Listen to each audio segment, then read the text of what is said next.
Muito bem, então nós começamos mais um encontro, mais uma aula, como é o previsto, né? E hoje vamos trabalhar a sociologia, pondo aqui alguns pontos interessantes, mas hoje vamos trabalhar especificamente os expoentes da sociologia. Principalmente três autores ou três pensadores de monta, né? Principais. Max Weber, Emile Durkheim e Karl Marx. Vamos trabalhar por aí, claro, fazendo alguns pressupostos, mas o foco, o montante será esse. Evidentemente que não vamos fazer aqui todo um aprofundamento deles nesse encontro, nessa aula. Vamos fazer uma apresentação, uma introdução geral de cada pensador. E depois vamos retomando nas aulas, nos encontros seguintes. Beleza? Ok? E assim nós vamos prosseguir então. Beleza? Tudo bom? Vamos prosseguir então com o nosso encontro.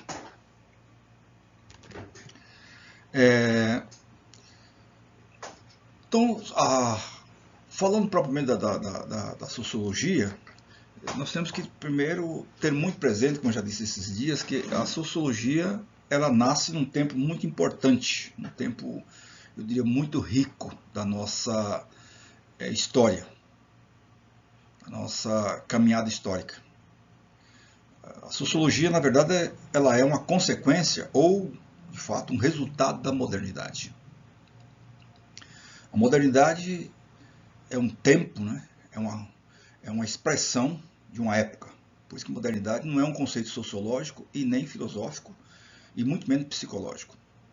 Então o que é a modernidade? A modernidade é, na verdade, uma cosmovisão.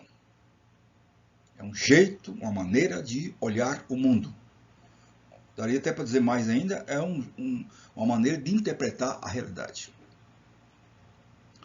Então a modernidade ela vem em três chaves, não é? Primeiro, ela vem na chave da autonomia, da superação e da emancipação. A autonomia, porque a postura da modernidade é de não aceitar nada que vem de fora.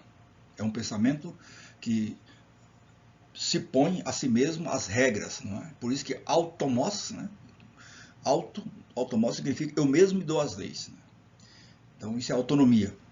E superação de tudo que é sagrado, de tudo aquilo que é pendente para o lado religioso, sagrado ou simbólico. Então aqui agora então é suspenso, porque tudo agora passa pelo fio da razão. E a emancipação é a emancipação da capacidade de saber, a capacidade de compreender as coisas, de produzir, de conhecer, etc. E aí tem um grande slogan, né, que já vem logo, principalmente um pouco mais adiante, né, no século XVIII, né, onde vai se ter o slogan do sapere aude. Sapere aude significa ouse saber. Não é uma arrogância, mas é um sentido assim de dizer que nós somos capazes por nós mesmos. Aí, se me dá licença, um filósofo chamado Immanuel Kant, ele vai dizer que nós somos culpados da nossa minoridade intelectual. Nós temos que ousar. Nós temos a capacidade, a suficiência de saber. Então a modernidade vem daí.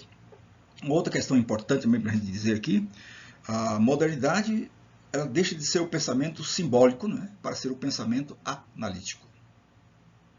Portanto, é um pensamento que, na verdade, ele acontece como leitura do mundo, uma leitura regrada do mundo. Por isso a ciência, né? Aí surge a ciência como uma matemática do mundo, um saber regrado, matematizado do mundo. Ciência, saber, né? E isso é chamado uma palavra um pouco mais refinada, que é logos teórico. Logos teórico significa a ciência, ou seja, o discurso regrado, que numa palavra mais refinada é a epistemologia. Quando se fala de epistemologia, nós estamos falando de ciência, de estatuto científico. Portanto, com os dois objetos detalhados, tanto o formal como o material. Então, se tem a pretensão metodológica da modernidade, o que é? É aplicar metodologicamente esse saber regrado. Como é que diz assim, o trabalho, a operatividade de aplicar esse saber é chamado de técnica, que é a habilidade, o facere, o fazer. E a técnica não é outra coisa do que a materialidade da ciência, ou seja, a aplicação da ciência. Então a técnica é a ciência aplicada. Todo o trabalho da modernidade, quer dizer, no desenrolar, vai ser o quê? Vai ser a combinação entre técnica e ciência. Aí nós temos a tecnologia. Então, se diz que na Idade Média, onde, vamos chamar assim, surge a modernidade como antítese, na Idade Média se tinha a regulação do mundo, da cultura, da sociedade, pelo princípio de ora et labora, né? Ora e trabalhe. Na modernidade vai ser o ora in labore, né? Orar no trabalho. E aí a síntese disso vai ser laboratório. Pode parecer uma coisa meio hilariante, mas faz um pouco de sentido, sim. Então tudo é resultado do laboratório, da verificação e assim por diante. Então, dessa perspectiva vai nascer o que? Uma perspectiva epistemológica e também antropológica muito interessante. Por quê? Porque de um lado nós vamos ter a afirmação do racionalismo, né? Tudo vem da razão, da luz da razão, né? E do outro lado o empirismo, que tudo vem então da experiência. Vamos ficar aguardando que isso aqui é algo que vai par e par formar todo um debate do século XVIII e do século XIX. Né? A tendência racionalista, tudo é do entendimento, tudo é da inteligência, do inteligere, né? A capacidade dele dentro. E do outro lado, tudo vem da sensibilidade, né? Tudo vem da experiência. Então, a postura da modernidade é juntar essas duas perspectivas, como já disse, né? A sensibilidade com o entendimento. Isso vai dar a epistemologia. E o filósofo que melhor fez isso chama-se Immanuel Kant. Ok. Isso vai desdobrar em quê? Na política, na economia e, enfim, na cultura. E nós vamos ter logo depois o chamado iluminismo, na França. E o iluminismo vai ter uma obra prática, que é a Revolução Francesa. E a Revolução Francesa é, como é que diz assim, a superação de toda a relação ou de toda a visão rural, cosmocêntrica. É a superação da contemplação. A Revolução Francesa ela vem exatamente para implantar esse ideário da razão ilustrada, iluminada. Então daí, como é que é? A ratificação do racionalismo. Então nós temos o iluminismo desse ponto de vista. Né? E do outro lado vamos ter a Inglaterra, que em certo sentido ela vai também fazer esse mesmo processo, mas agora viabilizando pela via da prática, da operatividade, que é a fábrica propriamente dita. Daí o motor de combustão interna, enfim, as ferramentarias. Então, dá até para dizer assim, meio brincando, que na França nasce, vamos chamar a ideia, entre aspas, e também o caderno, né, a equação, e na Inglaterra nasce o que? O forno, o torno e os parafusos, enfim, a ferramentaria. Então, duas perspectivas. A França e Inglaterra põem a modernidade em movimento. Ok? Então, desse princípio aí é que vai nascer muitas coisas, né? Um outro modelo de sociedade, um outro modelo de política, né? A reafirmação do Estado, né? Um outro modelo de economia, evidentemente, né? Um outro jeito de entender a vida, porque nesse momento vai começar gradativamente a saída do rural para o urbano, né? O modelo do feudal para o capitalismo e assim por diante. Então, nesse intermédio é que vai nascer o que nos interessa aqui, que é a sociologia. E esses pensadores que nós estamos tomando aqui hoje são pensadores que vão tomar em conta exatamente essa ciência. Ok? Então nós temos aqui, como eu estava falando antes, propriamente dito o iluminismo, nós temos aqui o John Locke. Né? O John Locke é alguém que vai levar muito a sério essa expressão do iluminismo na sua face racionalista, da luz, né? Do lume. Né? Então o que ele vai dizer? É a capacidade do ser humano, do homem, de construir a sua própria liberdade. Nós não podemos esquecer aqui que John Locke é alguém que vai primar pela livre iniciativa. Portanto, vamos dizer que, a grosso modo, John Locke é que vai dar os fundamentos do liberalismo político e civil. Né? John Locke é o que vai primar pela liberdade. Né?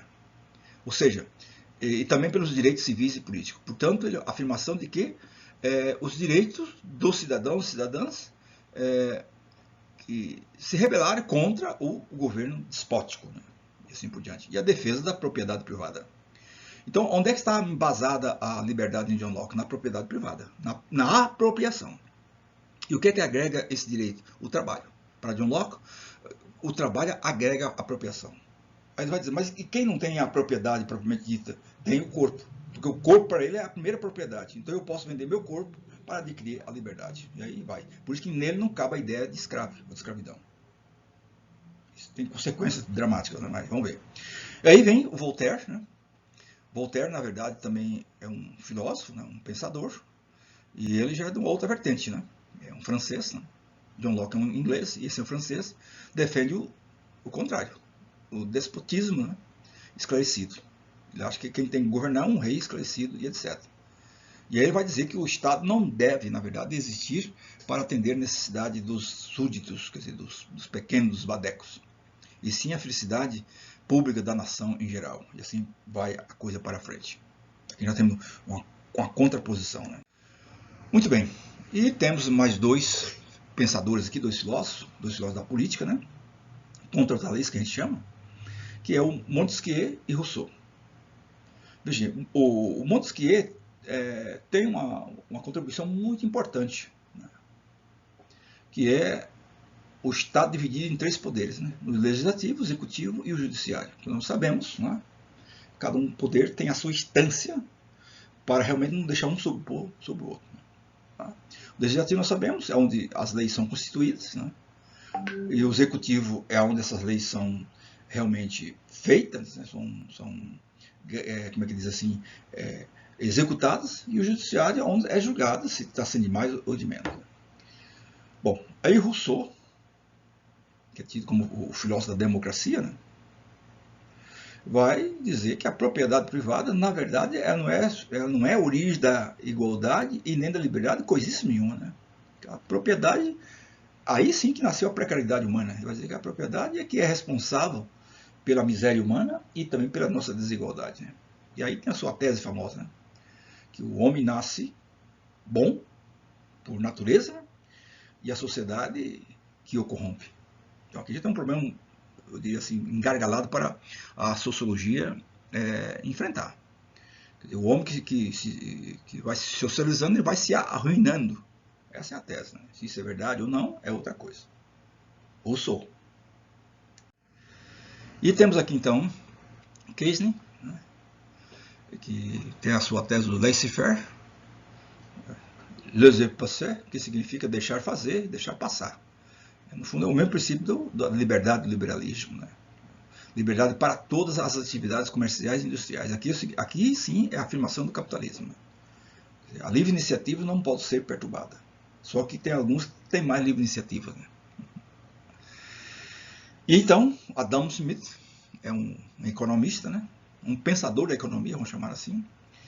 E esse é um pensador que eu acho que tem que ser melhor estudado, melhor entendido, porque é alguém que pensou a economia. Podemos concordar ou não com ele, mas é alguém que pensou a economia.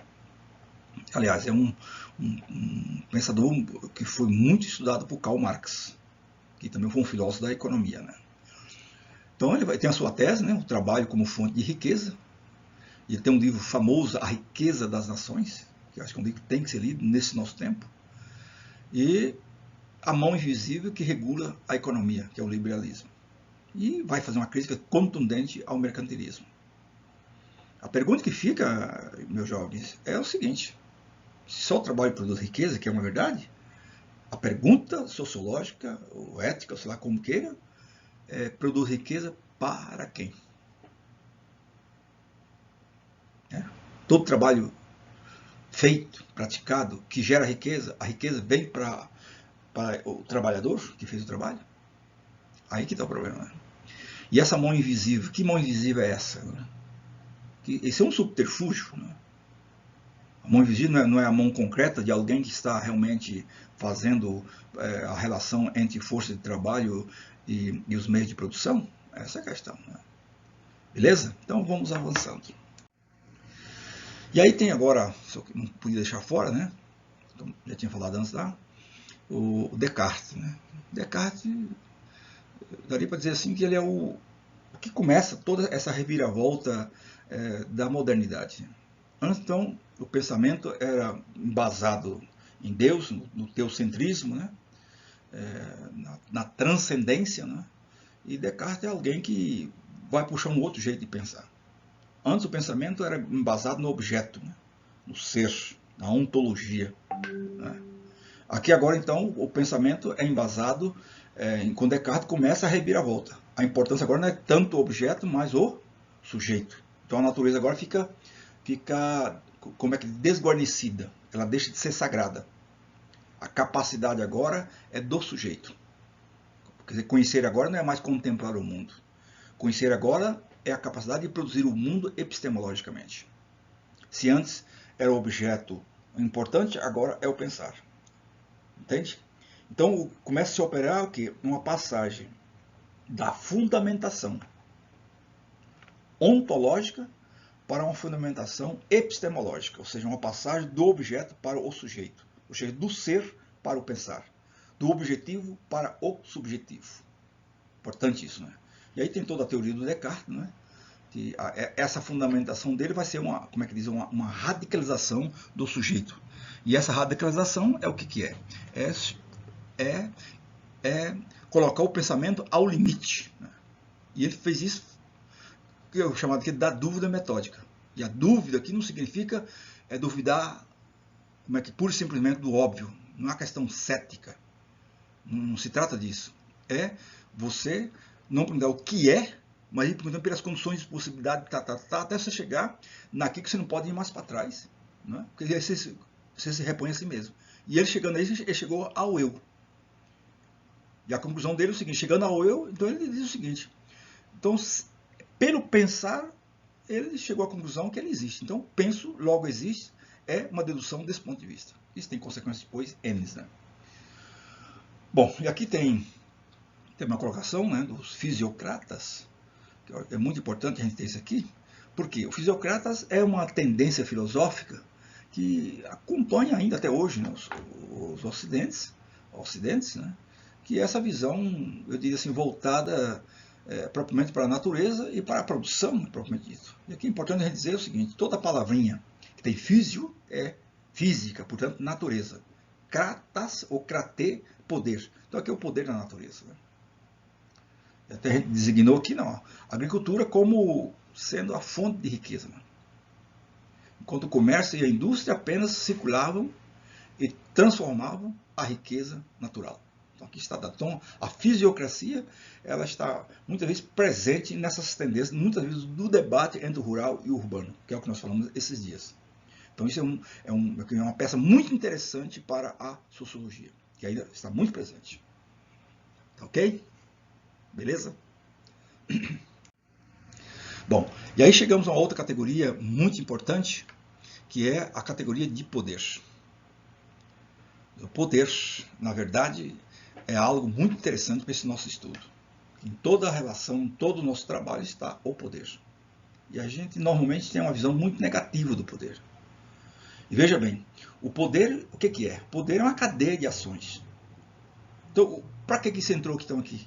O poder entrou aqui exatamente para que a gente não faça do poder a figura que está aí. O poder é a capacidade de colocar ações em movimento. Isso é o poder.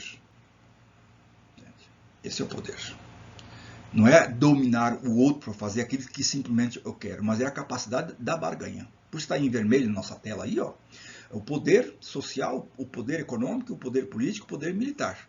Mas o poder, nesse sentido, é a capacidade de colocar ações em movimento. Toda ação fixada, ela pode virar poder parado. E todo poder parado é o poder totalitário, poder, ditatorial e etc. E aí a gente sabe o prejuízo que isso já alcançou e nos fez. Né? Aqui então vamos mexer com outro filósofo muito importante, que é pensador do poder, que é o Michel Foucault. Nós não vamos gastar muito tempo aqui, porque ele vai voltar depois nos nossos próximos encontros. Né? Então, o conceito-chave para a relação entre seres humanos então é a política. Né? Então Foucault desloca um pouquinho, né? Vai dizer que o conceito-chave é a política. E ali, ó, Tem dois conceitos em Michel Foucault que é muito importante, né? Que é as micro-relações e a microfísica do poder. Acho que são dois conceitos que a gente não pode esquecer deles. Vocês podem olhar ali na tela, está bem colocado, né? E uma outra coisa que chama atenção aqui, que é a tecnologia do poder, né? Fonte de produção social, maquinaria a qual o poder se exerce, né? O poder está em tudo. A partir da microfísica, constrói o poder político nas macros relações. Muito importante, muito importante. Então vem uma outra questão, que é a repressão. A noção do poder leva à ideia de que ele ocupa determinados lugares na sociedade. Concepção de poder. Poder é permanente. Bom, então, e aqui só queria chamar a atenção que nesse sentido aqui que o Rousseau coloca, que hoje está muito perto de nós, que a gente tem que prestar muita atenção, o poder tem duas pilastras. Na centralidade está a autoridade. Poder tem quem tem autoridade, não é isso?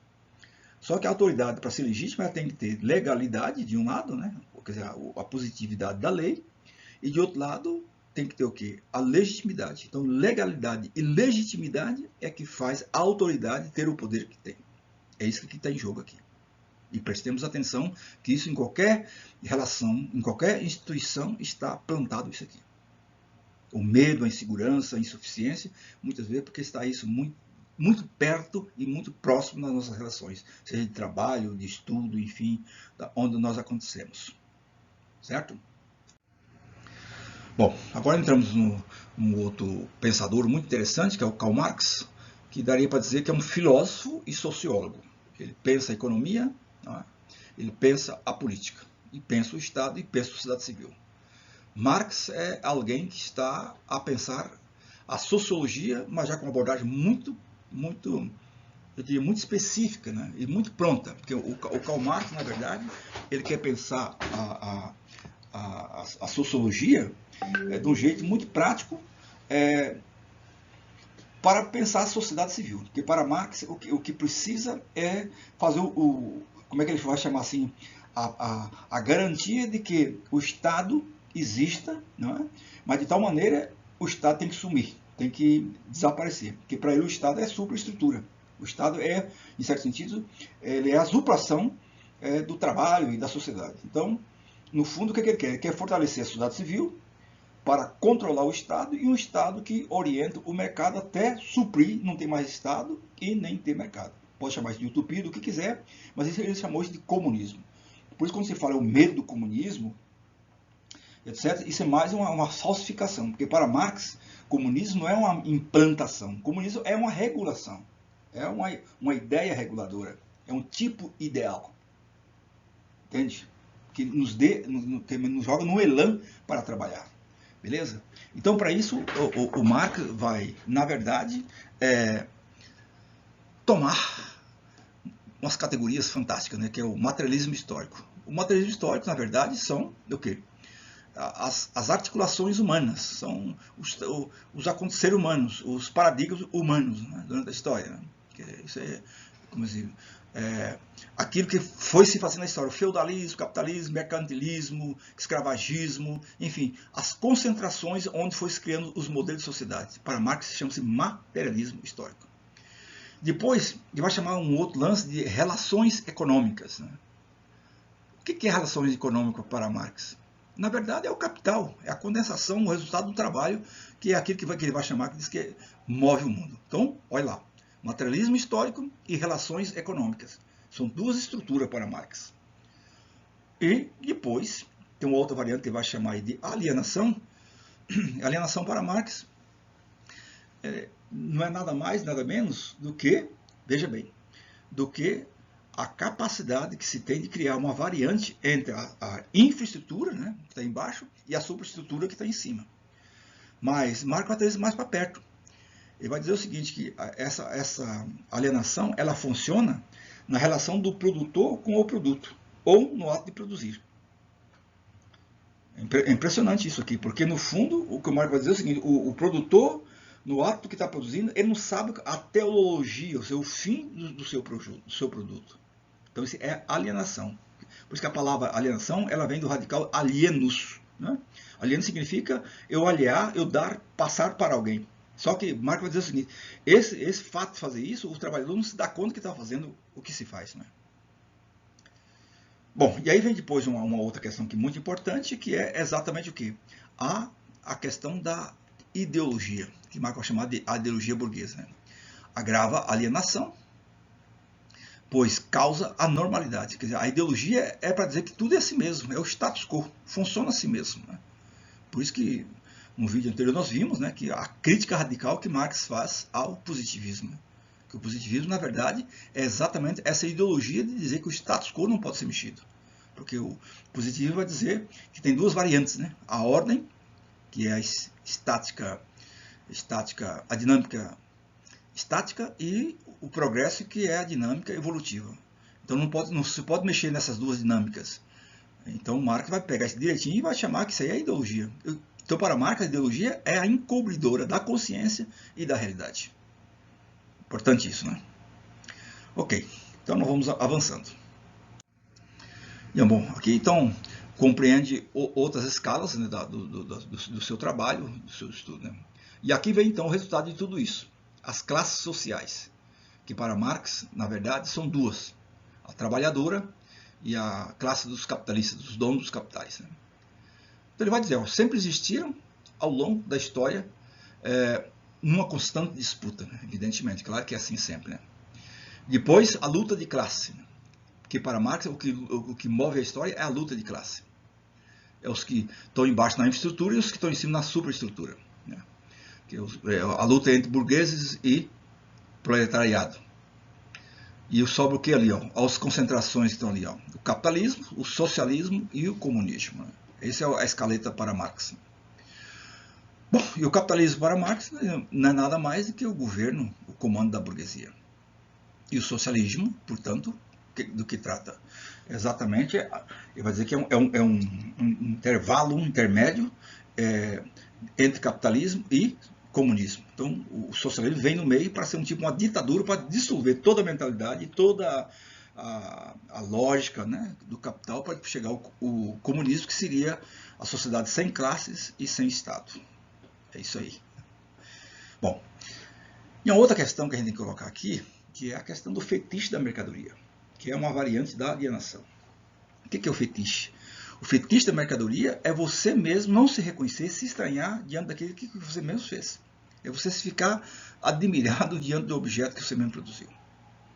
Bom, e a mais-valia, a mais-valia que o próprio nome já diz, né? É a diferença entre o ganho do burguês e o salário do proletariado. Está aqui. Essa é a questão da mais-valia. Traduzido bem secamente, mais-valia é o trabalho não pago. É o trabalho que vai para o bolso do patrão. Ponto final. Sem mais delonga, é isso. Bom, agora passamos então para as contribuições de Max Weber. Max Weber é também um sociólogo de renome, alguém que teve grande contribuição na sociologia, um estudioso, um pesquisador de grande renome. Né? Então, Max Weber é alguém que a gente tem que ter muito cuidado com ele.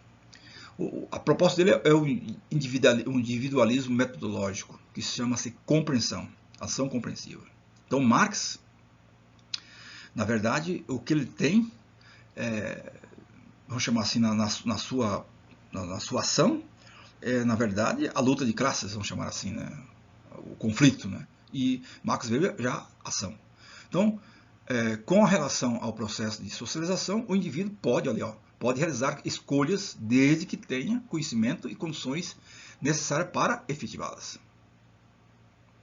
E aí ele vai falar que a ação social ela é composta de três elementos fundamentais. Né? A tradicional, a afetiva e a racional. As ações, né, tradicionais e afetivas não era muito do interesse de Max Weber, ele não estava muito interessado nisso. Né? A ação racional, a que está voltada para fins, né, e também a moral, né, e assim por diante, dominação legítima, e a tradicional, carismática e racional. Né? Então, quer dizer, tudo isso aqui são ações para Max Weber. Né? Entende? A tradicional, a carismática e a racional. Ele está interessado exatamente na racional e também na carismática. Ok? Ótimo. Para Weber, a dominação racional exercida via a burocracia era vista como a mais interessante. Por que isso? Porque para Weber, a burocracia é o espírito, é o movedor da sociedade. A burocracia. Nós temos muitas vezes até um pouco de pavor dela e coisa do gênero, não é isso? Mas a burocracia é algo da modernidade, é algo do século XIX, é algo que Max Weber põe no olho, né, propriamente dito, do seu estudo de sociologia. Vamos ver isso, o que é a papelada, né? O que é o papeleiro, vamos chamar assim. Né? Bom, e aqui nós temos então a estrutura metodológica e também epistemológica do Max Weber. Né? Então a sociologia é a sociologia compreensiva. O que é isso, falar de sociologia compreensiva? É separar pedaços da sociedade e examinar. Isso é compreender. Né? Então, ele tem aqui, eu diria, dois estamentos muito importantes. Né? Primeiro, a ética protestante e o espírito do capitalismo, que é o quê? Que é uma obra, eu diria, fundamental, aliás, que tem que ser lida e debatida.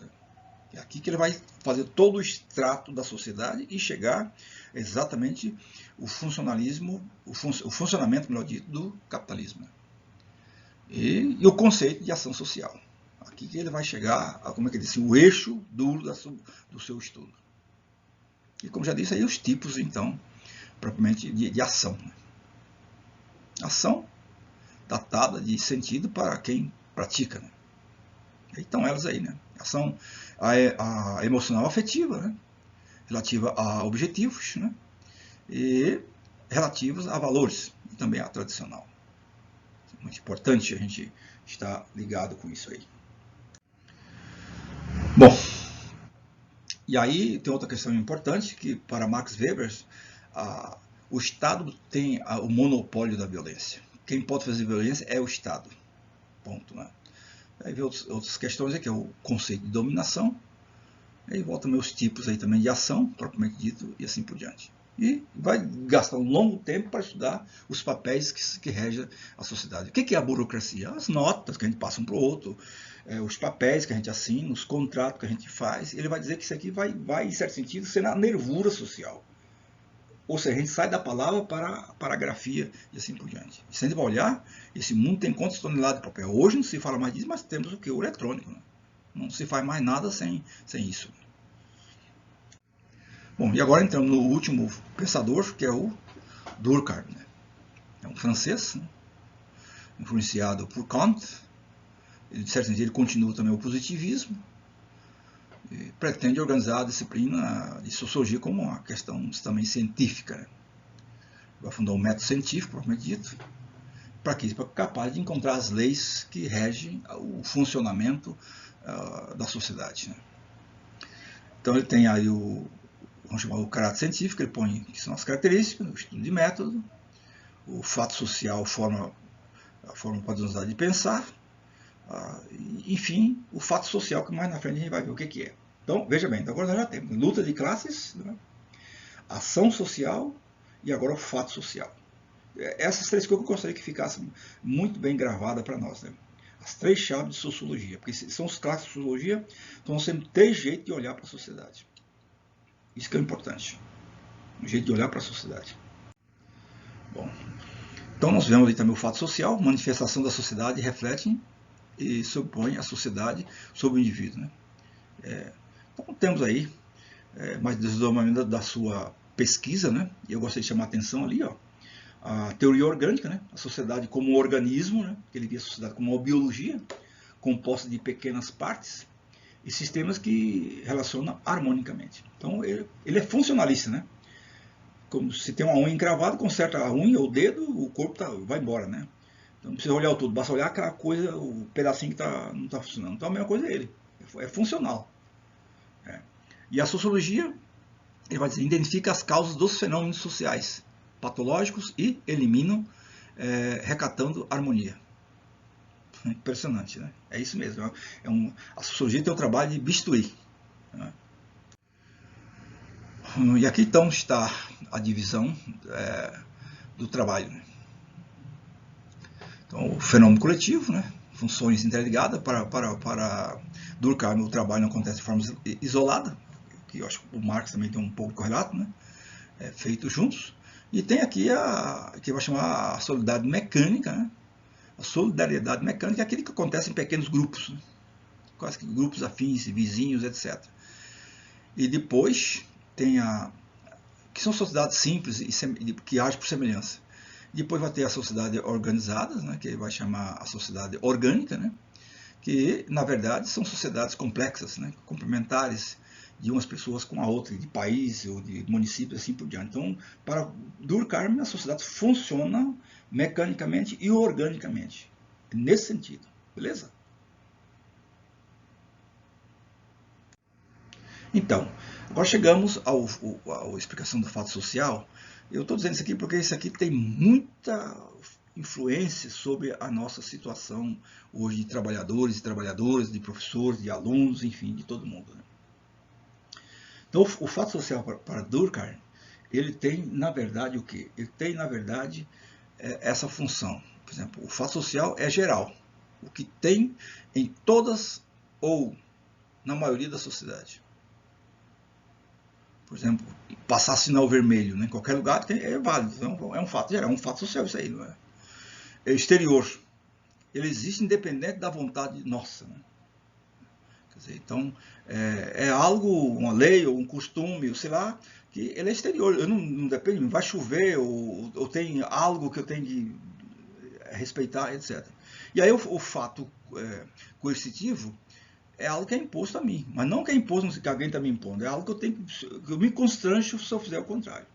Por exemplo, tá alguém, sei lá, se tem uma coisa meio dramática num velório, eu entro tocando gaita ou soltando foguete, eu vou me constranger com isso. Né? Não tem como. Se eu estou com minhas faculdades mentais funcionando, não tem como fazer isso. Então, a própria realidade se impõe sobre a gente. Compreende bem o que eu estou falando? Então, isso aqui é algo muito importante para a gente observar hoje nessa relação social que nós vivemos. Bom, e aqui vem o segundo Zygmunt Bauman, que é um filósofo, ou melhor dito, um sociólogo polonês, né, que faleceu em 2017, que é alguém que eu acho que fez a síntese, né, que trouxe para o nosso tempo, para o nosso mundo contemporâneo, algo muito importante, que é pensar a vida, e pensou a vida com um conceito muito chave, com o conceito de líquido. E líquido aqui significa o quê? Aquilo que é passageiro, né? Aquilo que tem a fluidez rápida. Né? Então, as relações líquidas, eu já chamo aqui, vivemos tempos líquidos, né? Nada é para durar, a vida líquida é uma vida precária, vivida em condições de incerteza constante, isso é vida líquida, ou seja, a vida de quebra de contrato, quebra de aliança. Depois vem o individualismo, né? Olhar para si, né? Falta de empatia, isso é algo que a gente encontra por aí, né? Multidões e multidões, mas o indivíduo está sozinho, na solidão, no meio de muitos. Né? Esse é o sintoma aqui propriamente dito. Né? Depois a modernidade, né? Propriamente dita. Né? Aqui ele faz uma classificação muito interessante. Né? Modernidade tem 3 processos propriamente dito. Né? Processo de modernização. Né? A modernização, na verdade, o que ela é? É o processo que nós vimos lá, né? O processo da indústria, né? E da técnica e etc. E ele diz bem claro ali, ó, da Revolução Industrial e na Revolução Francesa. Portanto, a modernidade, a modernização é o processo técnico, do progresso técnico. E o modernismo, propriamente dito, é toda a relação estética, artística da sensibilidade, é toda a relação artística. Certo? E o sólido, aqui, o que é? É a forma definida, não é? Ou seja, estável e duradouro. Isso é o sólido. Sólido. Isso está em crise, vamos chamar assim. Né? Muitas instituições estão nessa tensão entre o sólido e do líquido. Né? Lá e cá. Basta a gente perguntar às nossas profissões e à nossa educação como é que ela age, como é que ela está diante desse fenômeno. Né? O líquido, então, é o flexível, o estável e a mobilidade. a inconstância, né, permanente. Aí nós fala aqui também do tempo, né, a fluidez, a cultura imediatista, né, curto prazo, o livro, né, ele vai estar para a vida de consumo, preparação do tempo na cultura do consumo, esse é o tempo. Depois os relacionamentos, né, relacionamento, como é que se dá o relacionamento, né, online, a facilidade em desconectar. Por isso que a gente fala hoje de uma coisa muito simples, né? Eu tenho 1000 amigos, né? Eu não tenho, acho que meia dúzia, mas tem gente que tem 1000 amigos na internet, né? Muito complicado isso. Mas ao mesmo tempo, esse 1000 amigos, eu posso dar uma digitada aí, esse 1000 amigos vai para os ares, né? Acabou, não tem mais relação nenhuma, né? Depois, como está ali bem, desfazer relações, como eu já disse, é algo simples, né? Nesse sentido. E a gente fica vazio, fica só. E vínculos frágeis, né? E também voláteis. Dá para pensar isso. Depois o consumo, né? Consumismo, arranjo social, organiza as relações sociais, transforma o consumidor em mercadoria. Eu acho que ele realmente toma o pensamento marxista e radicaliza, né? É algo muito preocupante, porque na verdade está aqui o problema, né? Porque se a gente olhar bem, na organização da humanidade, no começo era assim, ó, a pessoa, a mercadoria, a pessoa, ou seja, a pessoa estava no começo, a mercadoria no meio e a pessoa no fim. Isso inverte com o capitalismo. Como é que está? Mercadoria no começo, a pessoa no meio e a mercadoria no fim. Por isso essa loucura hoje, o lucro pelo lucro, né? E a pessoa que vai caminhando por aí se vira como se puder, né? Isso é um problema de sociologia, um problema de política, muito sério. E a mercadoria está aqui, né? O consumidor como mercadoria, força de trabalho, né? Hoje eu diria assim que a grande luta é como é que a gente vai promover uma certa lógica, um certo estudo, um certo trabalho e libertar as forças produtivas, né? E essa competição selvagem que a gente vê por aí, né? E aprimorar a venda, enfim, aprimorar a venda de si, né? Curso de habilidades e assim por diante. E as redes sociais, que é uma coisa muito boa, muito interessante, mas pode ser algo muito perigoso, né? São laços instáveis, como nós já vimos, e depois esse marketing de si mesmo e assim por diante. E assim, colegas, vamos terminando, né, a nossa aula, e espero que a gente possa se encontrar para o debate, para a conversa, e enfim, tomemos esses 3 clássicos, melhor, 4, se não quiser, são 5, né, da sociologia, e pôr no nosso curso. Como já disse sempre, né, para ser só enfermeiro não preciso estudar nada disso. Agora, se quiser ser mais do que enfermeiro, preciso estudar isso e mais e mais e mais. Por quê? Não tem confissão de enfermeiro, tem que ser intelectual da enfermagem. O que é ser intelectual da enfermagem? É ter a capacidade de ir além da enfermagem, que é exatamente o quê? Perguntar por que em certos lugares não tem política pública como o SUS e assim por diante. Quer dizer, é meter o bedelho aonde você não é convidado. Isso é ser intelectual. Intelectual não é decorar forma, não é aprender grandes manuais, não. Isso não é. Isso é técnico pelo técnico, entende? Agora, ser enfermeiro com café no bullies, com competência, é ir além do fazer. É passar do fazer para o pensar. E do pensar para o fazer. Essa é a questão. Ok? Beleza?